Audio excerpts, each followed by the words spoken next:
The War of Light, 1779 to 1781. Before Yorktown fell, before the last musket cracked the silence of empire, a secret war burned beneath the soil of Virginia. A war fought not by generals or soldiers, but by those who carried light into the darkness, the Candlemen, the last guardians of a cipher that could either unite a newborn republic or destroy it. The Return of the Serpent. Spring 1779. The Revolution had dragged into its fifth brutal year. Washington's army starved in the mud. Congress was broke. Spies changed sides like tides. And in the midst of this despair, a letter arrived at Mount Vernon, addressed to the General. It was sealed in wax, with a serpent coiled around a candle, the mark of the Candlemen. Washington read the single line within. The light moves south. The vault breathes again. C.W. He frowned. Few alive still knew that symbol or the woman behind it, Clara Whitcomb. He summoned his intelligence chief, Benjamin Tallmadge, founder of the Culper spy ring. You knew the Boston networks, the Candle cipher, the one Turner built. It's resurfaced. Tallmadge nodded gravely. Then the British are moving to find it, sir. And if they do, then every secret we hold will burn. Washington ordered Tallmadge to find the source, to follow the serpent south, into Virginia. 2. The Frenchman's Map. Tallmadge wasn't alone. By summer, the Continental Army was joined by French officers, engineers, and code experts, among them Major Etienne du Montclair, a scholar from Lyon who had studied under Franklin in Paris. He carried with him a small worn map, edges burned, ink faded. On its margin was written, Vault de la Lumière, York. Montclair explained, This map, General, is no military design. It dates back to the early 1700s, long before your war. It marks a series of underground chambers built by French masons who fled persecution. Franklin believed one held relics and knowledge. Tallmadge's eyes narrowed. You're saying the candle cipher wasn't invented in America? None. It was inherited. And if the British learn the truth, they'll claim your revolution is born from their own enlightenment. Washington listened silently, then said only, Then let's make sure they never find it. 3. The Shadows of York. Autumn 1780. Yorktown, then called York by locals, was a sleepy Virginia port, its cliffs overlooking the Chesapeake Bay. But beneath its streets ran something older, tunnels carved by French settlers a century before. That's where Tallmadge and Montclair began their search. They were joined by a young courier, Silas Boone, the printer's apprentice who once carried Franklin's letters. He was no longer the timid boy from Philadelphia. Now, he was one of Washington's invisible couriers, trained in cryptography and disguise. One night, deep within the ruins of an old church cellar, Silas found it. A stone slab engraved with Latin. Lux et veritas. Beneath liberty, light eternal. He tapped the edge with his knife. It rang hollow. They pried the slab open. Beneath it lay a spiral stair, descending into cold candle-lit darkness. 4. The Vault of Light. The chamber was vast, its walls covered in carvings of suns, serpents, and compasses. In the center stood a table of white stone, upon which rested an iron orb, wrapped in wax and sealed with the serpent sigil. Montclair gasped, Mon Dieu, it's real! Inside the orb, they found a parchment inscribed with a strange equation, part mathematics, part code. 13 flames equals 1 light. Liberty requires unity of design. Divide the light, and the republic dies. Talmage studied it. It's a cipher and a warning. Montclair nodded.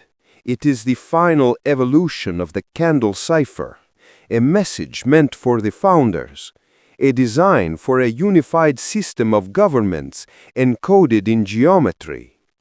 He pointed to the symbols, a pattern of 13 interlocking circles surrounding one central flame. It's the colonies forming one light. Silas whispered, "The serpent circle. It was never just a code. It was a prophecy." But even as they studied the orb, they weren't alone. From the tunnels above came the echo of boots, torches, and English voices. Captain Charles Merriweather, alive, relentless, and driven by vengeance. "You've run a long way, Mr. Boone, but the light ends here." Talmage blew out the candles. "Hide the orb, now." They scattered, slipping into the labyrinth of tunnels. Shots rang out. Sparks lit the walls. Merriweather's men pressed forward, their lanterns cutting through the dark. Silas clutched the orb to his chest, his breath ragged. He turned a corner and froze. Before him stood Clara Whitcomb. Older now, her hair streaked with gray, but her eyes still fierce. "Clara," he gasped, "you're alive!" "I never died," she said softly, "only waited." She touched the orb. "So it's true. The light of liberty. Elias Turner's dream." Merriweather's voice echoed again. "Bring me the orb, and I'll spare you both." Clara looked at Silas. "You know what to do." The eye, the final light.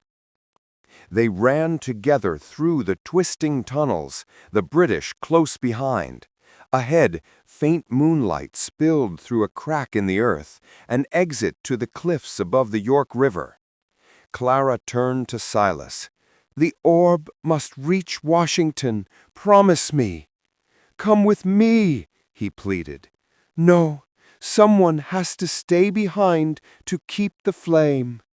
She smiled, the same quiet, resolute smile she'd worn in Boston's cellar years ago. Then she lit a candle, a single wick, its flame trembling. "Light always wins, Silas, but only if it's passed on." She pressed her hand to the tunnel wall, a hidden lever. The passage behind her began to collapse. "Clara!" The last thing he saw was her face illuminated by fire as the stones fell, sealing the vault forever. V7. The Siege of Yorktown. A year later, in 1781, the Continental and French forces surrounded Yorktown.